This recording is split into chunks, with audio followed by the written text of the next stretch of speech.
philosophy online that basically said that anyone who has ever existed, exists, or will exist are all different incarnations of one person. And every time said person victimized someone, they would actually be doing it unto themselves. And the same would hold true for being nice. Personally, for some reason, upon first reading it, there was something about this that I just really didn't like. I really don't know what, but there was something. For the most part, in general, I like things that are logical and could happen, but don't. And that make you think. But that makes no sense. So, moving on.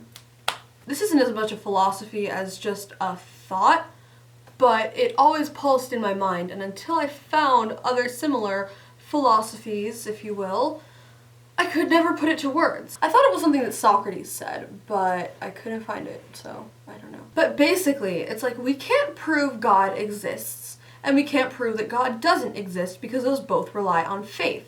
And there isn't a definitive answer as to one or the other, or there wouldn't be arguments about it. So we just call this nameless void that may or may not even exist, God.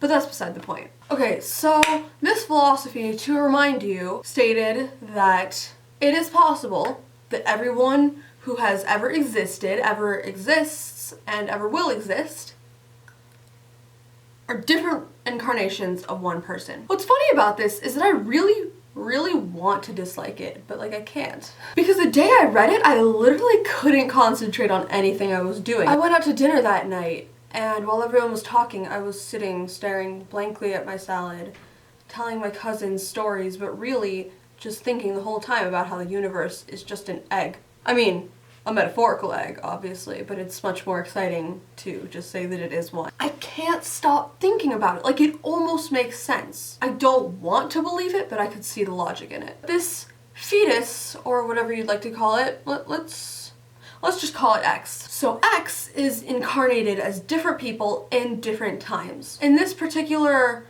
example, X dies in present day, but is reincarnated as a Chinese peasant girl in 540 AD. Everything's starting to make sense. X is like the Eve of time. This philosophy is actually really similar to a video that I wrote a while ago but never got around to shooting, and maybe I will now just because of it. It was about the butterfly effect and how if you chose to reproduce with one person versus another, what completely, totally different sequences of events would take place.